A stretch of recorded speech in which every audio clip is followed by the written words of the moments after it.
Coco, Gayru, how you doing? I'm doing excellent. Great to see you. Good to Thank you see for you. having me. Of course, man. It's always a pleasure having us connect, man. I feel a little lighter and gayer every time we get together.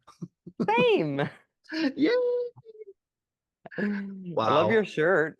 Oh, well, thank you. So just to remind you, I'm recording this, and so hope that's okay. Yes, absolutely.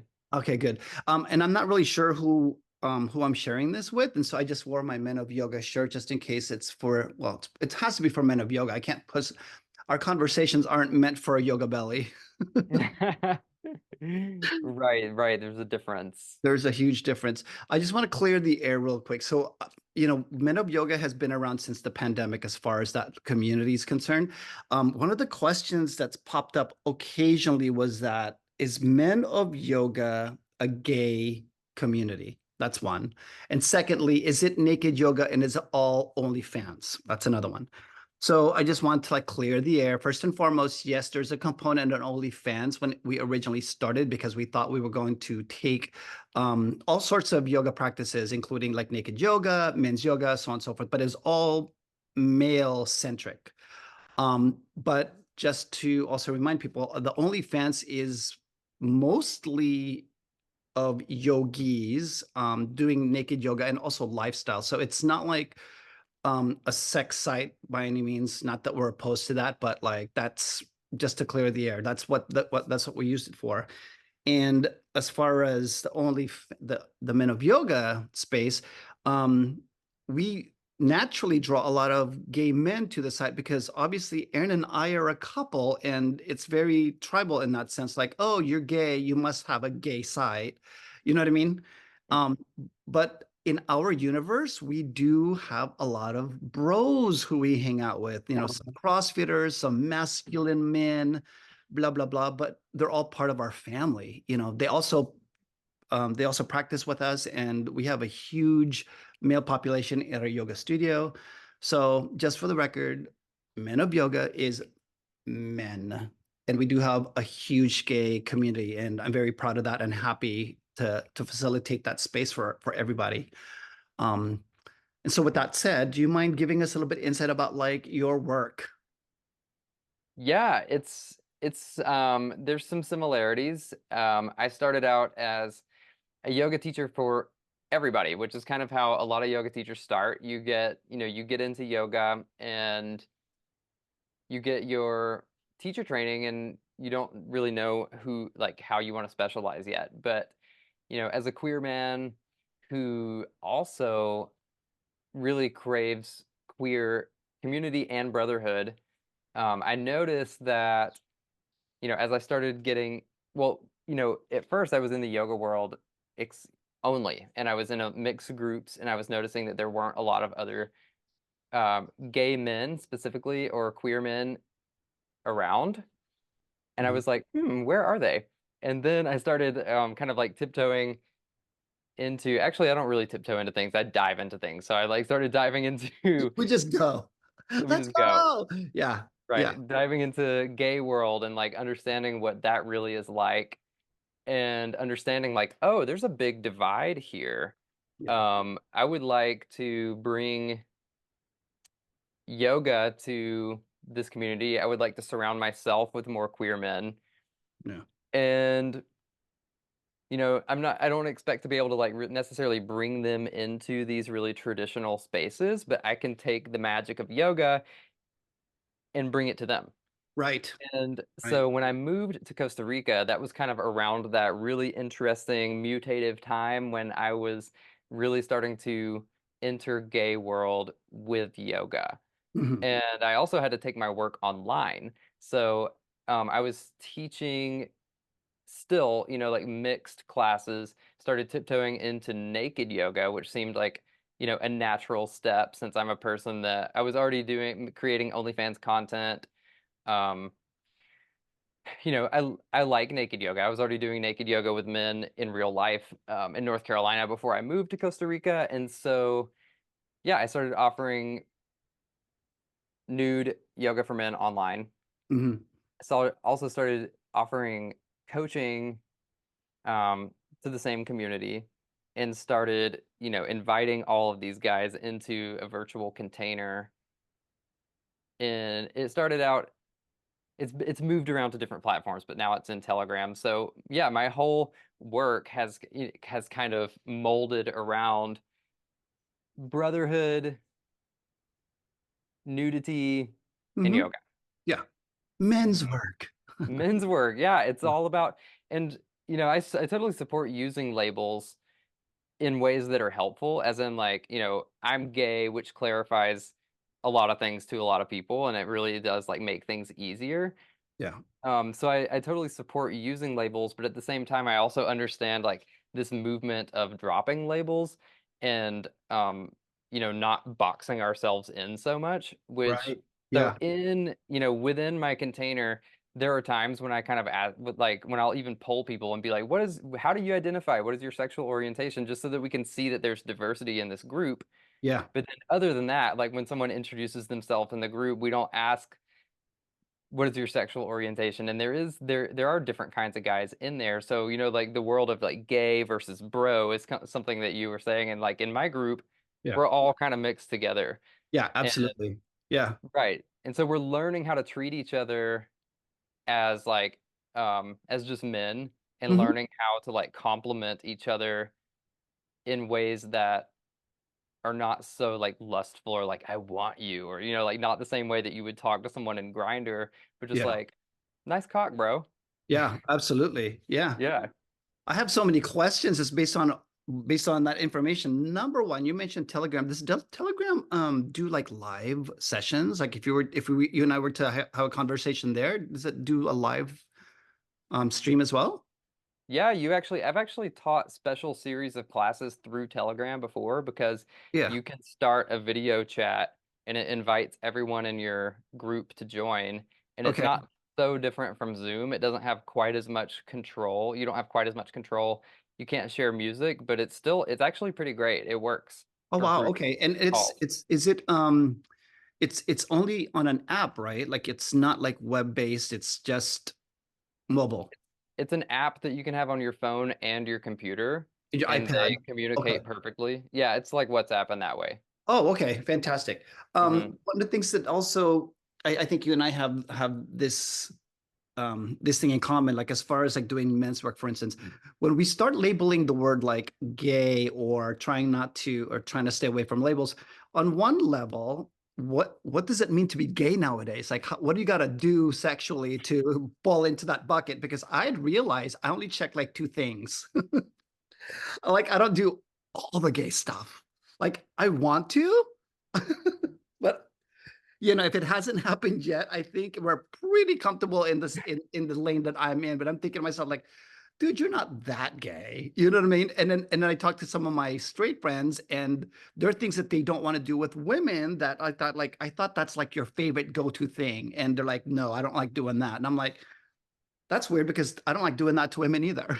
You know what I mean? So I think the spectrum has like so switched around in this environment, and that fascinates me. And I think that's the reason why when we say men's work, it doesn't necessarily have to say like it's in this tribe or this community or this sexual orientation. So I think the field has been so broke open, Hmm. so, and I don't know if that's your experience as well, And the last thing I want to touch on is also the labeling is kind of important because of the algorithms of social media, right? And so if you don't like say this hashtag brotherhood slash that men's work slash task gay, like we're not going to be able to attract or be in the spaces or in front of screens who we want to include, you know. Right.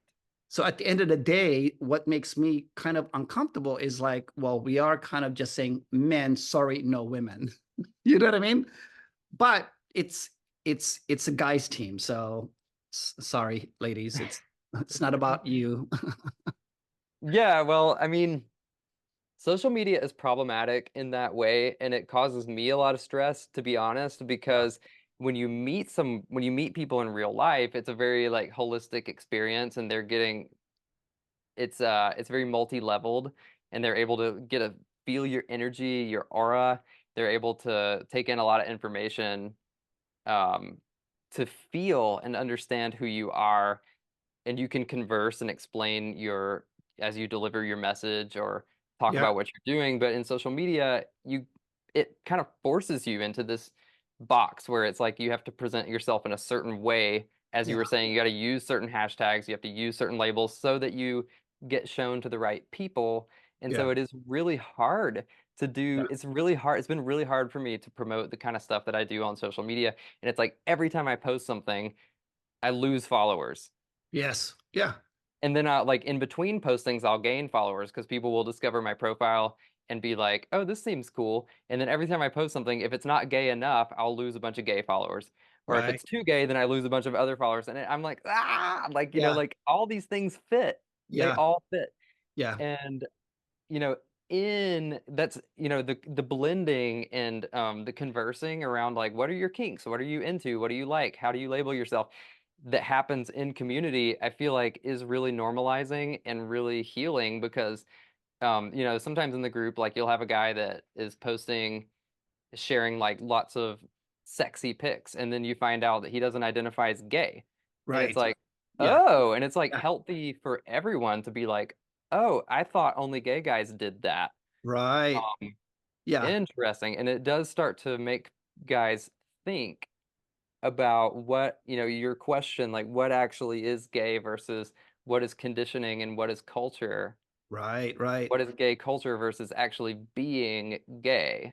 Yes. Yeah. And some guys who are kind of gay, like they're not straight, don't understand that it's okay. Like, in my opinion, it's okay. Like you can identify however you want and still do whatever you want, basically, Yeah. to a certain extent. Like you can be a man who identifies as straight who still likes to suck dick sometimes, and they don't understand Yeah. that that's okay.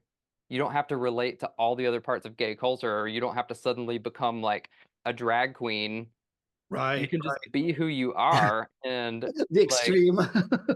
right. And so Yeah. that kind of stuff brings all like kind of levels the playing field, or it just brings all guys together so that we can all eat at the same table, if you will, because like when I Yeah. was in high school and stuff, I knew that I was gay, but I felt like super awkward around men and really out of place with the guys at the guys' table, even though I related to them and wanted to be with them. Sure. And then I also felt super weird and like out of place with the girls, but it was very polarized and you kind of have to choose. Like, am I gonna be with the bros or I'm gonna be with the girls? And I would often like end up with the girls, even though I really wanted to be Yeah. Yeah. with the guys sometimes. And so I try to create spaces where all men feel comfortable. It's not possible to make everybody comfortable, but I try to create environments where everyone can feel Yeah. comfortable. Yeah, totally. Yeah, I just envisioned this dialogue and this conversation between us in front of a camera, which is totally separate topic that we can talk about for like hours, is about sexuality in general. You had mentioned something about like, getting your dick sucked or sucking dick, for instance. So when you think about the hetero norm, right? How often do you think the male gets oral service from the female? Think about that concept because women are also shamed for being too sexual. So imagine them saying, "No, I don't suck dick. I don't do that," or "I'm not going to eat your butt." You know what I mean? Like these things that are totally what is it? It's for everyone. It's not just for guy pleasure, right? Everybody has a different way of being turned on and turning people on. But when you look at the gay folk, as far as like the people I know and the pictures I've seen and on Twitter, like anything goes. And I think because guys feel like we're not going to hurt each other or impregnate each other, so we can take bigger risks. Whereas for we're women, there's like a shame associated to it, and they're not conditioned, and they may not be pros at it, for instance. You know what I'm saying? And there might not even be desire for that. Hmm. So I think about it in that regard too. It's like maybe just maybe that's why guys sometimes turns to the other side just because they want some pleasure out of it and not necessarily say, hey, if I do this, do I now become this? Just because I was able to like jump over, if I'm able to like be a super athlete, does that make me Superman right away? Like, no, bitch, you were just good at that one thing. You know what I mean? So it's like it's not an all or anything, just like you mentioned earlier. Like, Hmm. oh my gay, now that I'm gay, I'm gonna try drag next. It's like, first of all, drag is not sexuality, drag is an art. Right. But it all gets lumped together into the same Right. thing. Exactly, and so it's just it just fascinates me. But at the end of the day, though, right? I think like the whole brotherhood thing is amazing to me because when you talk about like sexuality and being repressed and also having some self-doubt about you and how you're supposed to show up as a guy in this world, some guys don't want to get married anymore. Some guys don't want to have children anymore. And so the norms from the hetero side is also kind of breaking down. So it just fascinates me because we all need some kind of help to kind of navigate through all of this you know so and I think that's how you and I connected, right? Because we were going through the pandemic, and I think I saw you on OnlyFans, and I said, who is this gorgeous kid who's a yogi? And I reached out to you, and before you know it, we had this like super human connection, and just so happens that our work is kind of in parallel, and then we'll finally get to meet each other in person this year in July. Yay. Yay. You're coming to So California? excited. Yeah, coming to California, Yeah. baby. Woo woo. That's awesome. Um, where are you with that? Is everything cool? You got your reservations and all the details as far as your travel? Because you gave me all the dates, and I have it on my to-do to find us some spaces to stay at in LA and all that stuff. Excuse me. So, Yeah, it's all panning out nicely.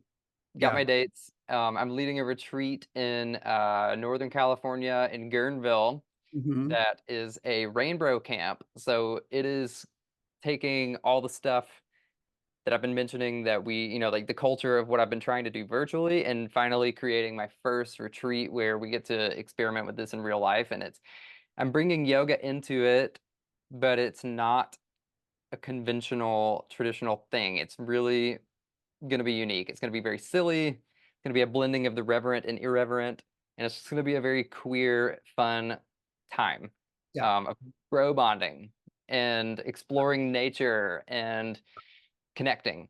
Yeah. So that's like the main. That was how the trip started. But then I'm also going to be coming to San Fran to stir up some trouble with you. Of course. I'm going down to LA, and I will get to I'm just gonna take a short stop in LA, but I'll get to meet the guys of Naked Warrior Yoga, which is the virtual and real life studio that I teach for. Have been teaching for them for 3 years Mm, and yeah. have never been there, so I'm finally gonna get to do that. Yeah. And yeah, this is my first time kind of just busting out and trying to take what I do like on tour, if you will. That's amazing. So is Rainbow your brand? Is that like that's a Coco production presenting? Is that's your jam, Rainbow?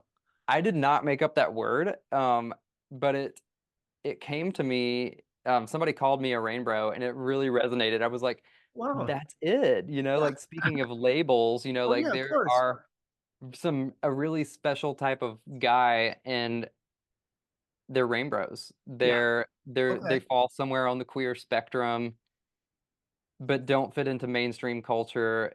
I think a lot of rainbows feel rejected by straight world and gay world. Yeah. A Right. little bit Right. weird, into art, into nature, into spirituality. We're rainbows. Yeah. And and there we are guys that do value brotherhood. And so my intention in creating these retreats is to help rainbows find each other and come Nice. together in Yeah. community. Are you old enough to remember a song with the Bumblebee girl? I forget what the group is called, but No More Rain. Is it No More Rain, No Rain, or something like that? Because all I can do is pour some tea for two. And in the music video, she's like this little bumblebee girl, and she's trying to like, she's going to the different spots in the area, and she's just trying to find her people.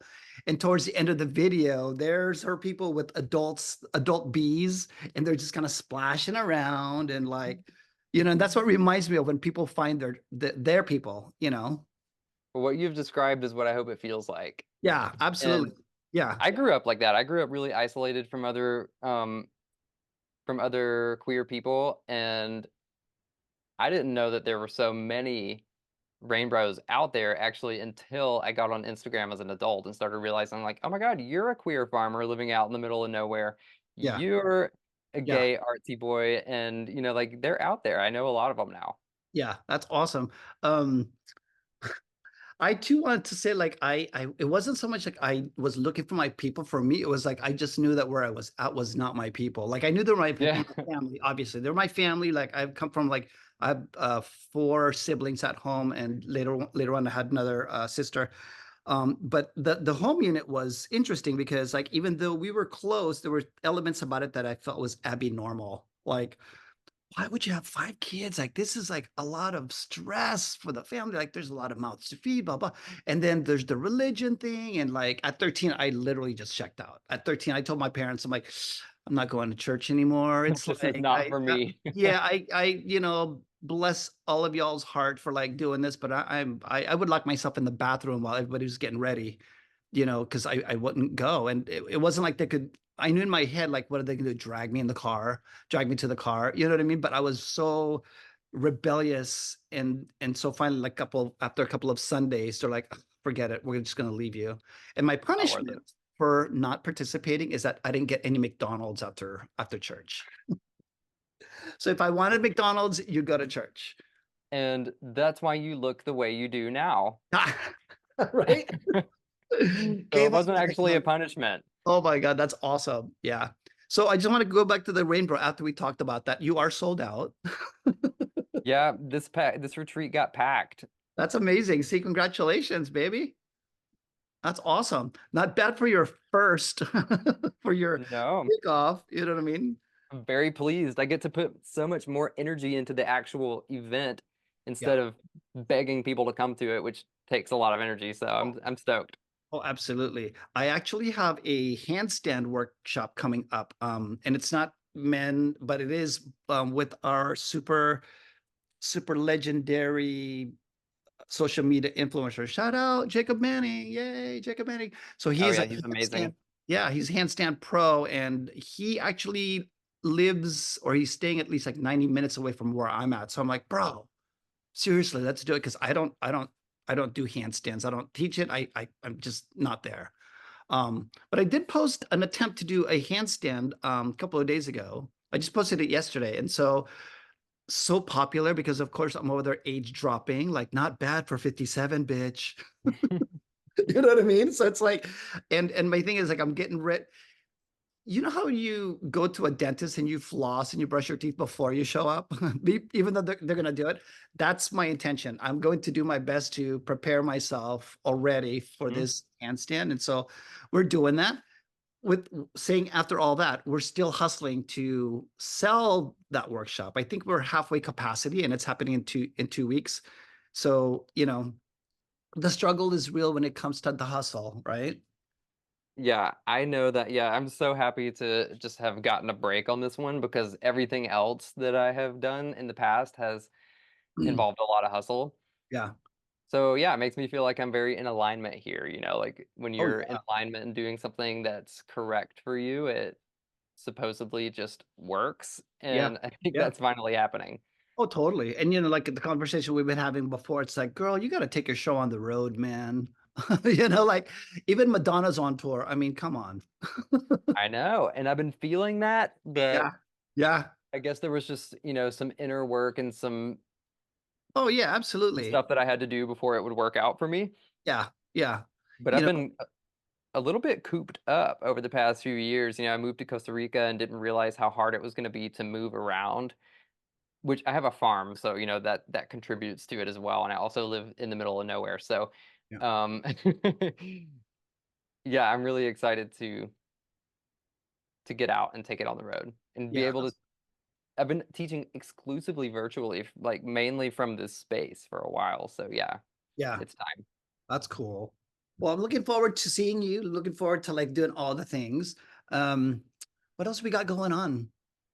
So I know that this is like an impromptu, like let's record this, but it's like, it just dawned on me like, wait a minute, there's a man of yoga that has like 12,000 followers on Facebook. Of course I'm gonna post it there, you know? Well, Yeah, I guess we need to tell the guys of the San Francisco area to be on the lookout for our collaborative Yeah, workshops that we're gonna do. yeah, totally. If you have any like any suggestions, like Gayru and I could take that many different directions, and we haven't exactly decided which direction we're going to take it yet. But if you have suggestions or certain types of conversations or workshops that you're particularly interested in, Mhm. especially if it relates to any of the things that we've talked about today, let us know Oh, because we're absolutely. still our ideas are still crystallizing. What's the best way to get a hold of you slash get more information about like your work and your brand? Is it just Tropical Farmboys or is it something else? What is your website? Currently, my website is tropicalfarmboys.com. Okay. You can go there, or you can find me on Instagram at coach.coco, and you can Okay. send me a DM and we can chat. I'm working on a new website, but it's not complete, so I'm not going to send you there yet. But Yeah, no worries. And also, I know that you have a video library. So do people also get access to the membership to your videos through Tropical Farmboys? they can find the video library there. It is Okay, on my good, website. good. Yeah, and there's also, if you find me on Instagram, I have a link tree and it's in there as well. But yeah, I have a video library of a pretty good sampling of the different types of yoga classes I teach. Yeah. And Mhm. what style of yoga are you drawn to most in terms of like what you teach versus what you practice, or is it the same? It's very similar, really. So my practice started out as Ashtanga, Okay. and that was not necessarily like the most balancing for my really go-getter type A forceful personality. Yeah. So eventually I realized that and was like, oh, I need to like bring in some more chillness to my practice. Sure. But Yeah. I still really love just the logical structure of Ashtanga to fall back on.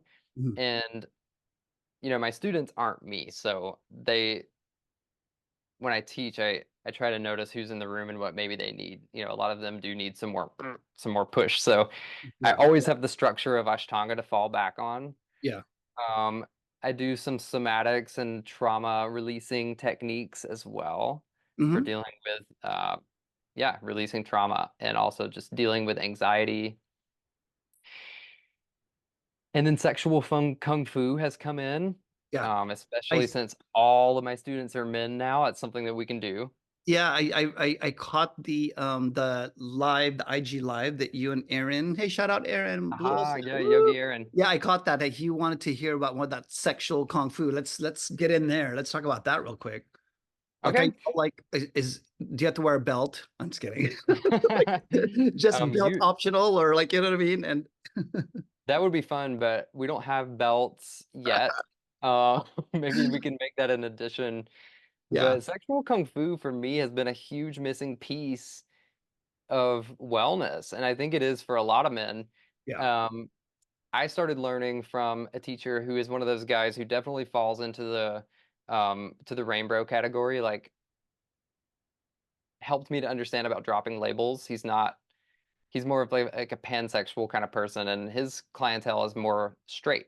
So I started learning from them, and then that was another thing where I was like, okay, cool. I'm gonna like take this, integrate it into my practice, and try to share it with guys who fall more on the gay end of the spectrum, like me. Yeah. And it it's from ancient Chinese medicine and mindset, and from Taoist traditions. Hmm. It's about sexual cultivation and understanding and valuing the power of ejaculation, basically. Hmm. And instead of, because that's a thing that a lot of men don't understand, they just think they can blow as many loads as they possibly can in a day and Yeah. don't realize how depleting and exhausting that is. Sure. Um, so sexual kung fu involves all these exercises for learning to control ejaculation so that you can still pleasure yourself or have sex with someone else. You can have multiple orgasms if you learn to control ejaculation. Hmm. And the ancients and the purists of the tradition will retain semen for long periods of time. Mm. That's something that I'm not sold on, and it's a really hard sell for other guys too. But the teachings say that even if you don't believe in semen retention, these exercises and these practices still increase your confidence, your sexual prowess, Yeah. your potency, and you gain a lot of awareness and control of your body in a way that makes you last longer in sex, and you can please your partners so much better, especially if your partner is a woman, because it takes them longer to climax. Right. Not that I would know much about that, but You've heard. but that is to say that this is a practice, yet another practice that can bring men of all sexual orientations together. Um, Right.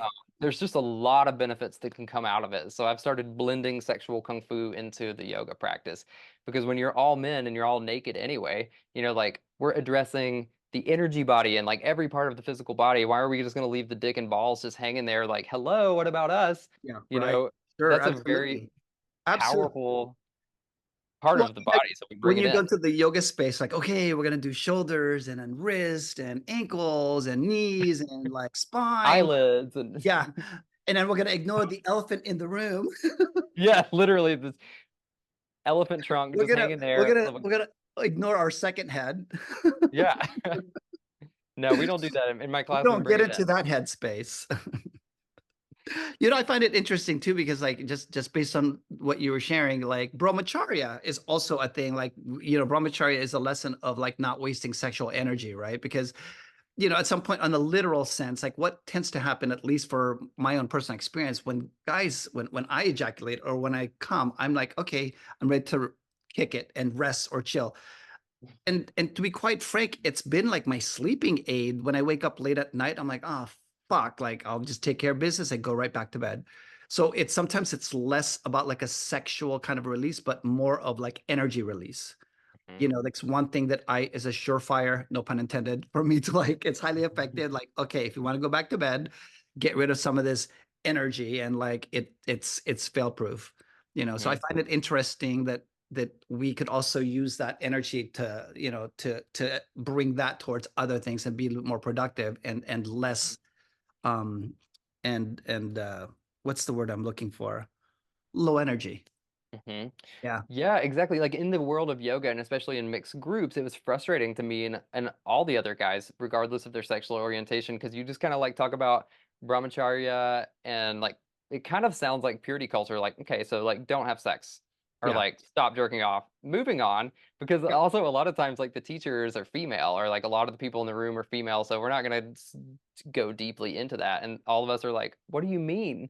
Yeah. Um, but really learning that sexual energy is just like crude, raw life force energy. It's Yeah. creative energy. Yeah. And if it's expressed in your sex parts, then it's sex energy.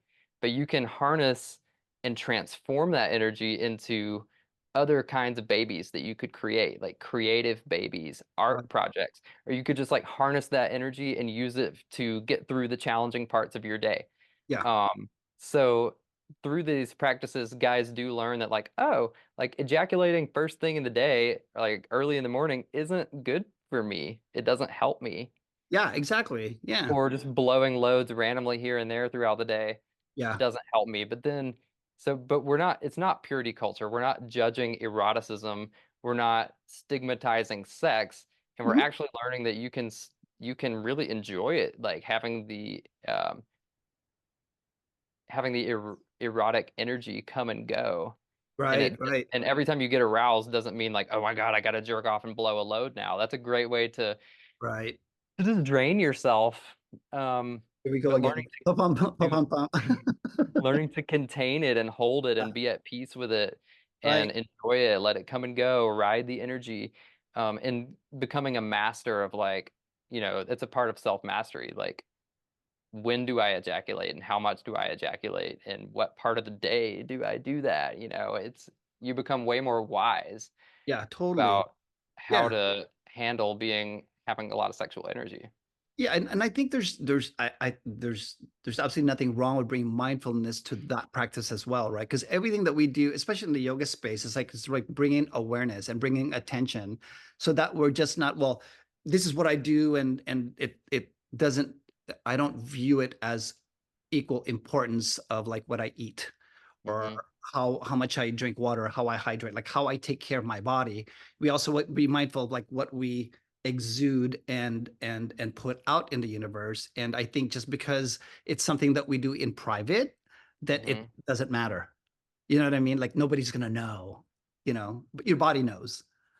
Yeah, it's not about Ah, that's another part of the practice is learning that it doesn't matter what other people think. That's not yeah, what it's about. It's about integrity. And it's exactly. about Yeah, you taking the best care of yourself possible and like understanding how this vessel works that you live right, in. right. You Is know, so so guys, did anybody ask you at work, like, why do you look so tired every morning? That's why. It's like, that's why people know. yeah. That's amazing.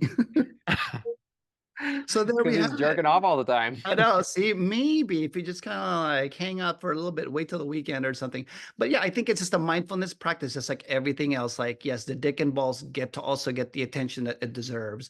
You know, there's Totally. there's there's this idea of it just like exercise and working out. Like there is a thing called overworking yourself, and it's a little too much where you need the body to at least come back, and get some energy back, some self-love, self-care without action. And Totally. sometimes that's the thing is sometimes you want to unplug so you can kind of have some time for your moment to just kind of feel natural things that maybe you worked on for the week instead of like putting it all out there, you know? Yeah, saving some for Yeah, saving yourself. stuff for yourself. Absolutely. I love that. Yeah. And another thing too, just to bring it back to like the blending or like breaking down of the walls, like guys culturally, conditioning makes us think that masturbating together would be weird, it would be wrong, and it would be gay. Which, first of all, it's obviously not weird or wrong. Yeah. What's not so obvious is that it's not necessarily gay. I mean, guys getting together and sharing energy, like yoga is an individual practice, Yes. but we do it together and we really vibe off of each other's energy and it makes it feel so much more good and exciting to be moving and breathing together and in each other's presence. Hmm. And what a lot of guys don't realize is that masturbating together doesn't make you gay. Yeah. Right. You don't have to be gay to enjoy it. Yeah. Um, and it doesn't necessarily mean that you're going to be like staring at someone else either. If you are more on the straight, less on the gay end of the spectrum, it's more Mhm. about just like the camaraderie and the Yeah. friendly presence of other guys. Yeah. Um, Did you just say camaraderie? I'm just yeah, I you didn't, but that's a new hashtag. hashtag. But yeah, All just the right. camar the But brotherhood, the camaraderie. it's so trippy too. Is like there's this element of vulnerability too. So it's not just like, oh my God, I'm gonna be around other dudes. It's like there's also this idea of like, dude, you're about to like fully expose yourself and your insides at some level because you're just going to harness whatever's happening here. Hopefully, you'll find it's a mental thing as well, right? Like it's either going to bring up certain positive things or it's going to bring some ugly things and you're going to realize like, oh my God, I'm not quite as secure or as confident or as big or as small as I thought I was. You know what I mean? Because there's always going to be comparison. Boys always compare. We'll always compare. And I don't think it's so much of like a competition, but it's like people want to feel secure that I am average, I am big, I am whatever it is, but it brings them a reference, you know. and Yeah, it's and just like I just want to know, where do I fall? of course, of course. And there's a shape there. Of course, you can't like avoid it. Just like breasts, you can't avoid breasts. It's a shape. Obviously, you're going to take a look at it like, oh, small, big, whatever. It doesn't necessarily mean that it's a turn on or turn off. It's And not that a we're trigger placing point. value on on the person. Exactly. Exactly. I It's love just that. like coming to terms and acceptance of it. Oh yeah, absolutely. And being among people just like, hey, we're doing this work together. And that's the whole point of this brotherhood is like having this closure, lack of a better term, but like, yes, Hmm. it must come for you to undress and show us what you Yeah. got. And instead of like hiding in the bathroom and getting this done as quickly as possible with the Oh feeling of yeah. anxiety of like I need to get this done so that Yeah. and there's shame, Yeah. like bringing it into the open and being like I'm not ashamed, I'm not hiding. Yeah. I'm actually making this a fun activity that I can do with friends is Yeah. really cool. I'm super curious. Like, what is the timing around this? Like, you know what I mean? Like, how do you facilitate this? Like, is this going to be like, okay, guys, we have like 30 minutes or we have an hour. Like, this is now because it's an activity, right? Part of the event, part of the course, the event is that, okay, we're going to have this experience together. In how do you manage something like that? That's a great question. And it's Yeah, taken a lot of practice for me over the years to yeah, learn how to translate this from a personal practice into a group experience. yeah, But ejaculation is not part of sexual kung fu. It can happen, but I'm not like we don't care. That's not the point. right. Um, So so there's no finish line per se. Right. There's no Okay. specific way that it finishes, which translates into real life as a really important lesson that like, oh, every sexual experience doesn't have to end with me doing a performative huge cum load, like that doesn't have to be part of it. Right. Um, but so I get people in their bodies with breath and asanas, and then we start the sex fu, and it kind of build the exercises build and like how hot and erotic they are. And I Mhm. teach people techniques for controlling ejaculation so that it's like, okay, so if you get close during set two, do this technique to try to keep it in. Okay. And then at the end of the third set, hopefully everybody is still together, but sometimes people lose control and that's fine. So I like make them feel really good about that. Like, oh yeah, What is there like a boundary in terms of like what we don't want to happen? I just try to help guys to maintain control until a certain point. That's all. Like, is there mutual touch involved or no? Usually not. Okay. So Usually not. No. that's a guideline in terms of like, okay, here are like the foundation and like we want you to stay within so that to keep it safe. Right. Yeah. Okay. And then on the final, like after we've made it through all of the exercise sets, I will give a few minutes of free play. Hmm. And when that's getting close to the end of that, then that's when I'm like, okay, so you kind of know at this point if you're going to go this way or you're going to go this way. And, if you wanted to ejaculate and it's not going to happen, then we start letting go of that, letting go of attachment to that and being like at peace with it. Yeah. And I'm like, if you're close, go for it. Yeah. And, so everybody, there's always a moment of like climactic excitement and chaos where Mhm. people are finishing in a different way.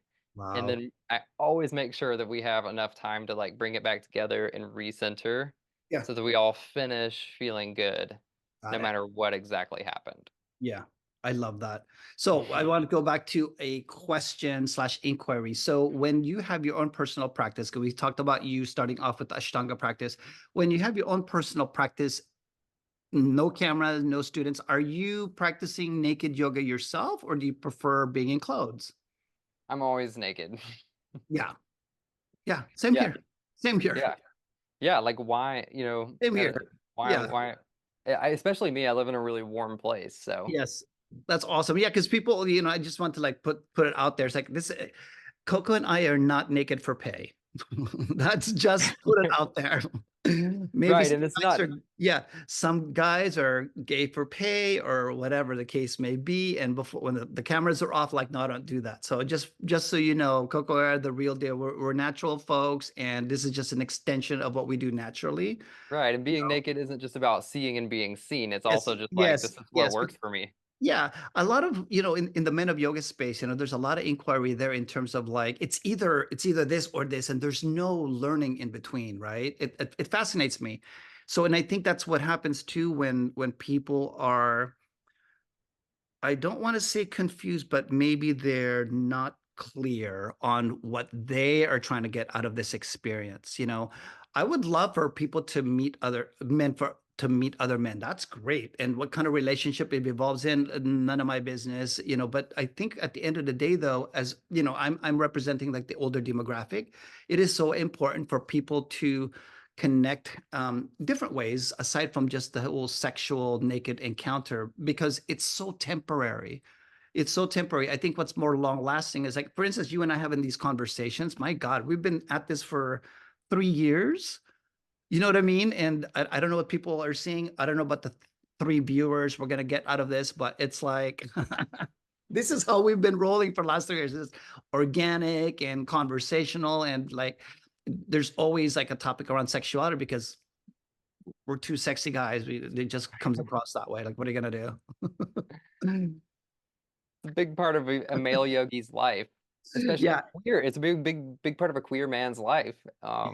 Oh, Just thinking absolutely. about it and contemplating it because you're told from the beginning that your version of sexuality is wrong. So then, like, our whole adult life, we're like kind of deconstructing that, and so it is on our minds a lot. Oh yeah. I don't know. I don't know about your experience as a queer. You're a smaller frame. Do you give out your height? How high are you? I'm about 5'4". I'm about 5'5", sometimes 5'6", Okay. depending on my shoes. We're the Oh, same. Yeah. I yeah, mean, sometimes my shoes do tend to be a little bit thick. did you ever, I don't know about your generation, but in my generation, growing up in clubs, people always looked at me as a power bottom right away, just because one, maybe because I'm Asian, maybe small frame or, you know, and I don't know what is, but like sometimes there has been sometimes where I feel uncomfortable being around other men because one, they're like muscular and like masculine presenting rather, and I would always get like these cat calls about being a bottom, and it makes me feel small. Mm, Because in my relationships, because I was in a 15-year relationship and all we did was like top bottom and that was it. We don't burst, we don't explore, and it was just the way we were at home. And so, but when we go out in like a public setting, it's like that would be like the label that I would get right away, you know. And it was just the trip because as you get older, you're like, well, it doesn't matter. But I find that really, really interesting that there's a mindset of like we're already put into these boxes. But I think just more recently though, like owning the word queer has taken us away from just being gay. Like I'm queer and I'm cool with that because I'm taking it away from this sexual identity per se, you know. Like yeah. yeah, because like historically gay is like leather. There could be some bondage element there. There could be like there's something a little bit more like fetishized, like being with other men and positions and situations that we put ourselves in, you know. Um, just like the straight folks, I think a lot of our sexual ideas come from porn. You know what I mean? And so, but Mm. but again, I go back to the statement of like I think guys playing with other guys puts us in a less risk space because women, they're as far as porn back in the day, they're always like the submissive ones, and the guys get to do whatever they want with them. And I'm glad like a lot of that has changed, but that's what I grew up with. And Mhm. so yeah, and so now coming into this space of like men of yoga, it's like I have an opportunity and a platform to say, okay, here's what we know now. And all of this is yoga based, as far as my perspective. And a lot of it also is like from the experiences that I had as a gay boy in the 80s, where, a lot of men in our community died from AIDS, so I'm dealing with the scar of that, and to see us today in this society we're now banning drag queens. It's just, and I think that's why I'm so compelled to continue this work because it's like if our voices aren't being heard or if you're not sticking your neck out, I think they start to win. Right. And so I think these conversations that we have and the work that we're doing, I think it's pretty honorable. I think it's sincere. You know what I mean? And I think we're doing good work. Oh, I think that's an understatement. I think it's very honorable and very sincere and really important. Yeah. You're in Costa Rica, I'm in California. I'm like, hey, this is a wide network casting, baby. You know what I mean? Yeah, sometimes I wish that I had like just like a simple, clear product that I was offering that was very easy to explain and really easy to identify the target market, but that is not who I am. And Yeah, what we're offering and what we're doing, it does take like an hour to even explain it totally. but it is important because, I think about this stuff a lot. Like the more people who start to deconstruct um their identity and conditioning Hmm. and start to just come out about who they are, Yeah. Yeah. the the happier people are going to be and like the more progress is going to be made towards the mainstream and the whole world understanding. Yeah. that gay is not so easily defined, Yeah. straight is also not, and those Right. are not the only two options.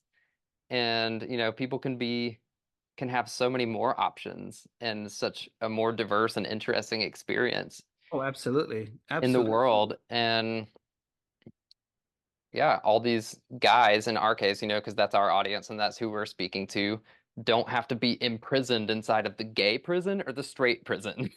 Right. Absolutely. You don't have to be stuck inside those cages. The guys who are married to women, if they want to start playing with men, sometimes they're having erotic experiences with men on some level. It doesn't have to change their whole identity or ruin their marriage or whatever, and like gay guys don't have to do all the gay things that they don't want to do just because Yeah. they identify that way. And I feel like the more people start getting comfortable with themselves and socially coming out as whatever they are, the more like, policies and politics can shift and change to benefit Oh, people. yeah. Totally. Because everybody understands like gay doesn't mean pedophile. Gay um, doesn't necessarily mean freak. Right. Um, Yeah. Maybe Yeah. it does, but it's just all different things. Kink and gay and all that stuff, they're all different. Yeah. Totally. They're all separate. My wise yoga teacher will always remind me, like, so let's remind each other what the yoga is. Yoga is to unite, to bring together, right?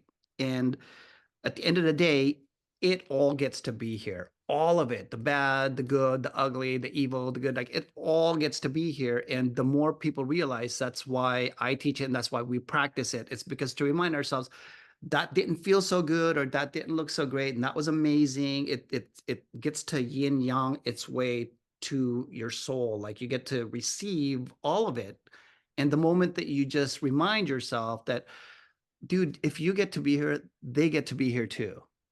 Yeah, all the parts fit. Like all All the the parts. authentic parts of Yeah, you are welcome. yeah, And the exactly. parts that are not authentically you, hopefully, like that's what I call conditioning, Yeah, just don't stay. They fall away. But all yeah. the things that are really you, they fit. They should have a place. Oh, absolutely. There was a moment in time when Aaron and I had adoption era where we're trying to go into spaces like maybe let's have a child, and we went through an adoption process. Long story short, it didn't pan out. The company went bankrupt, and we had change of goals and decided to become full-time entrepreneurs and yoga teachers and have a studio. So our time that became our baby. But in that process, though, we were required to read a book, and one of the books was from Dan Savage, who also went through the adoption process. Dan Savage is a very controversial writer, Yeah, activist. he's great. Oh, yeah, so you're familiar with his work. Yeah, I love him. In his book, he described his process of going through, of having this idea like, oh, you're gay, now you're going to, the stigma or why the religious folks always said gay was not normal because gay people couldn't conceive. So it was not natural. So when he went through the adoption process, he had realized and met a bunch of straight couples who too could not conceive. Mm. And I thought to myself, and what he was saying that he's like, so now it begs the question, so do straight people who can't have kids abnormal too? And it really puts you in a situation. It's like, well, why are you not yelling at them? Right, like is their relationship and their sex now inappropriate because it's not procreative? Right, Does right. And that that's make why, them yeah, queer and kinky because they're yes. having sex and they can't procreate? And it was amazing because it's like when we went through, we were going through the agency, we also met some couples, and it's like they kind of like you kind of felt that vibe of like we're all here just to grow our family and had nothing to do with like straight, gay, abnormal, not normal, because it felt like we normalized each other, you know? Mm. Yeah. And so, and at the end of the day, I think that that's what this is all about. It's like through the yoga, through the work that you're doing, like it's very specific. Like we're going through a specific audience here to like help that community rise and come up above it all. Um, and the weird part about all this is that this all starts from breath work, bro. It Well, just starts yeah, from, as you go through right? the It's like, layers, you always come down to the subtle. yeah. which could be like the least exciting, but it's also maybe the most challenging, right? Because if you can see, I was teaching this class, and I'm just going to pat myself on the back because of yin yoga. Yin yoga is magic, everybody. It's magic. And in this yin yoga practice, I said, in the yin yoga practice, we get to create the dust and we also get to settle it, you know? And that's one thing that come to terms with all of this stuff is all this chaos, it is all man-made. We are part of this chaos, but we are also part of toning it back down, you know? And that's the thing that I hope that this work that you and I and all the yoga teachers on the universe, to just kind of reminder, like, there is a tool that we can use at our disposal to like show us how it's possible to accept the fact that it all gets to be here. That sometimes we make choices based on like what our ego is demanding of us or what we think is right or what will benefit us personally. At the end of the day, the consequences we cannot control. Totally. And just because you're like stirring up chaos and causing trouble doesn't mean that what you're doing is wrong. It's not like we're supposed to maintain like perfect center all the time. Yeah. The truth of the universe is that when you're creating something new, chaos is inherent. Yeah. And Right.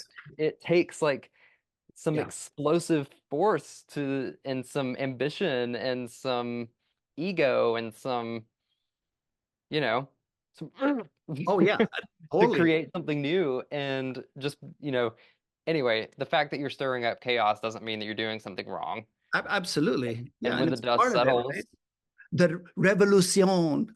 see, I think I'm here to do something new that has never been done before, and I don't know the exactly what it's going to look like. I don't know all the steps. I'm just showing up and Yeah, doing what makes sense yeah, along the way, absolutely. but I'm always reminding myself that I'm here to do something different that hasn't been done before. So I can't pattern myself after these people that give me inspiration. Right, totally. I can't lock onto that and try to do what they're doing because that won't work.